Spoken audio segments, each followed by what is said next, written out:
Na pražských Vinohradech je dnes rušno. Započala zde totiž stavba budovy Lékařské fakulty hygienické. Pomocníky při nejtěžších pracích se staly pásové traktory T60 z ČKD Sokolov. Nedávno tu byla dána do provozu plně automatizovaná betonárka. Odvoz betonové směsi obstarávají nové vyklápěcí vozy Tatra 111. Nové Tatry se tu plně osvědčily a přispívají velkou měrou k urychlení celé stavby. Ještě se nestalo, že by v těžkém terénu uvázla. Budova dostává pevné obrysy.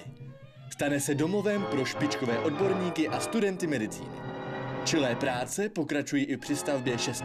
patra. Uvnitř vznikají prostory budoucích poslucháren. Soudruzi Remek a Klimeš z Uherského Brodu dokončují montáž kladkových zařízení. Šumavské lesy se staly vhodným zdrojem pro lavice fakultních poslucháren. Akademický senát volí historicky prvního děkana.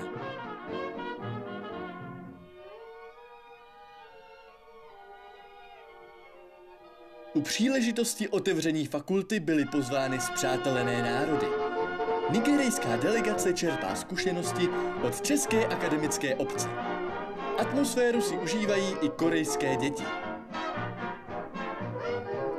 Tyto radostné dny byly zakončeny zábavným večerem v kulturním domě na Vinohradech. Vystoupila zde celá řada umělců.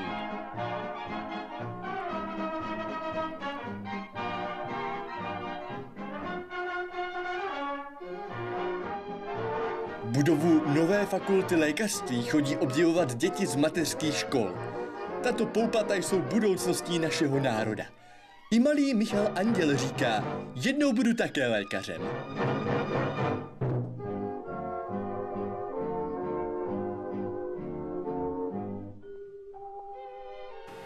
Fakulta 3. října oslaví formálně v Karolínu velkou univerzitní slavností své výročí. Ale to nebude jediná oslava.